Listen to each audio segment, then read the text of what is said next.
Hello, Dividend executives, and welcome back.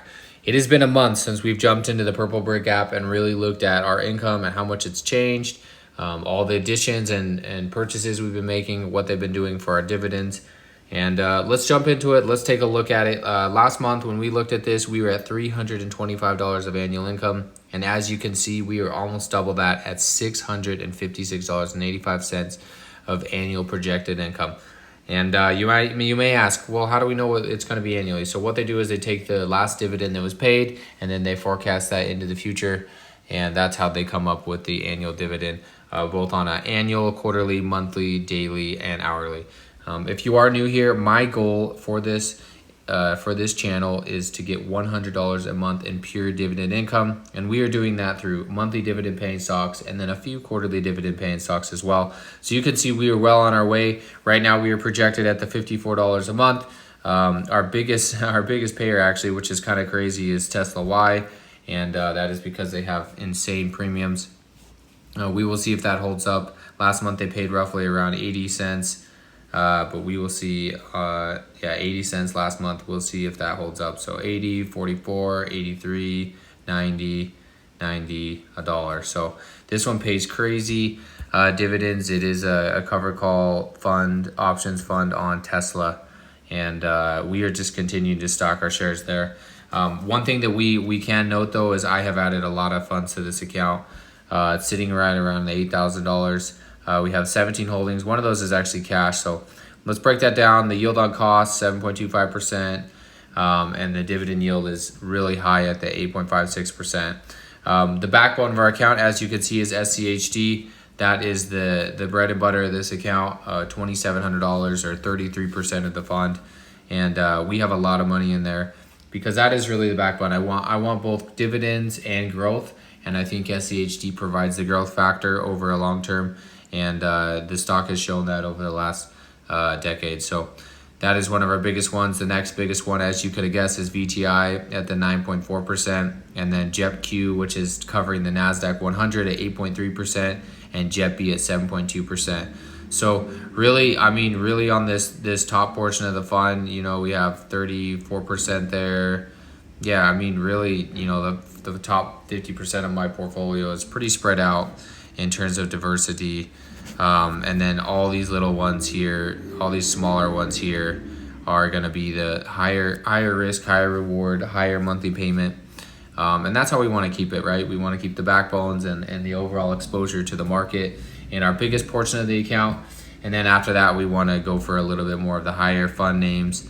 So ones that may stick around, that may not stick around, ones that may grow capital or may not. We want to bring in some dividends there. So you can kind of see a breakdown of where I have my money allocated here with SCHD, VTI, JEPQ, JEPKey, like we just went over. And then some of these newer funds here at the bottom, APLY, NVIDIA, ARC, PSEC. You can see a little bit of those. As we continue to add fund to those will continue to grow. But as of right now, the account is growing more and more each and every week. So I love to see that. This is kind of a cool feature. So the Explore feature shows the top holdings by count and by value. So this is for all Purple Brick users. So you can see in this app, most people are holding VU, Apple, SCHD, VTI, and JEPI, which we hold quite a bit of those.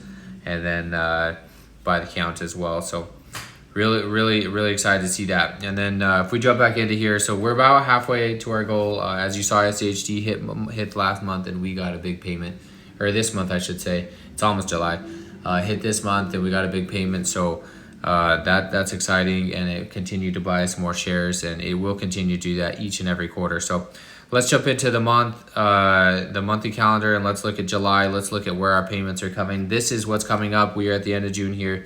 So this is just some forecasting. Again, this takes whatever the payments were made last time and tries to forecast it out. But a couple to note here, you can see like these are really starting to stack up. So when we started this, we were getting a couple cents here and there, maybe $1. You can see a lot of these $5, $3, $15, which is insane. I don't know if this one will stick at the 80 cents. We will see here in a couple of days.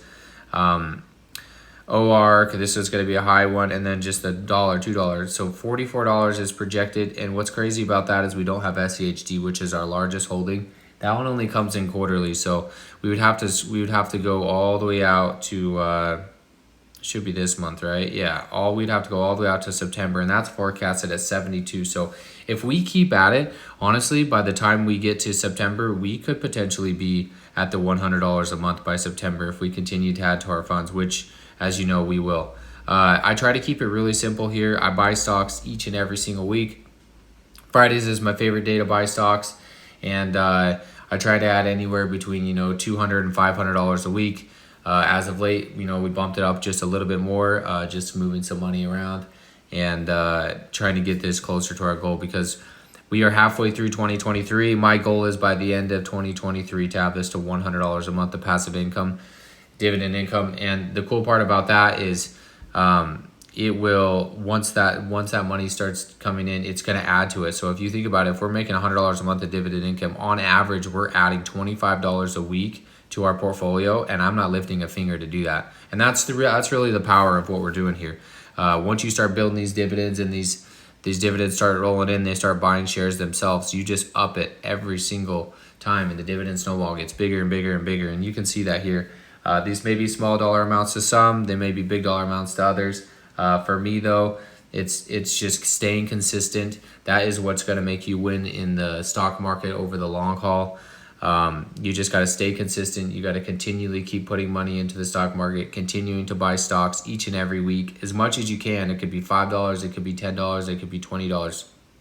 You just want to really stay consistent with it, and that's what I'm trying to showcase here, and that's what I'm trying to do. So that's where we're at here. We have one more buy left for the month, and that'll be on Friday's video. But that's where the account is as of right now. And we will do one last little forecast here. We're just going to do a future dividend growth, and we are going to do monthly contributions. So if we do $250 each and every single week, which is what we've been doing here, and let's take the annual investment down. Let's just do like 6%, which is very, very doable at 6%. And we do it over the next 20 years with an 8% dividend yield. Our estimated annual dividend is $5,800. Oh, this just changed to 100. I was going to say there's no way that's right. To $1,000, I'm sorry, which is $250 a week, which we are definitely doing in this portfolio. We are looking at $40,000 in dividend income. I mean, I'm not sure what the annual average salary is right now in the United States, but it's got to be around that $40,000 to $60,000 mark. So we are almost hitting, what some people are working 40 hours a week every week to do $40,000 a year. We are almost doing that in dividends by just simply putting $1,000 into the market each and every year. And you may say, well, $1,000 is too much, I can't afford it. Maybe you can only afford $100 a month. All right, well, $400 a month gets you $17,000 of dividend income. But what we're not realizing here is $17,000 of income. That's giving you over $1,000 a month, obviously, because 12 months in a year. And that, if you have that reinvested, if you don't actually need that cash flow along the way, you can grow even faster, right? So you can buy more and more and more. So that $100, you could be reinvesting $1,000 by that point every month, plus your $400, and it's really going to start compounding. So that's what we're doing here. These are the things I like to look at because it really helps me. It really helps keep me motivated. It really helps project out what we could be doing over a 20-year period, because this is not a strategy to get rich quick. This is not a strategy where you put in money, $1,000 today, and it becomes $10,000 next month. This is a slow and steady wins the race. I'm going to put money into my account each and every week or each and every month, and I'm just going to slowly build up my positions, and that's what we're doing. This is what the account is going to do over the long haul, and I'm going to document each and every step along my journey. So I will be recording videos, and I'll be buying stocks and showing all of my purchases and all of my dividends the entire step of the way. So if that excites you, or if that's something that you want to follow along with my journey, please consider liking and subscribing. I appreciate all of the support. I appreciate everybody's from Twitter coming over and hanging out, and thank you for coming here and watching my journey. Happy investing. We'll talk to y'all later.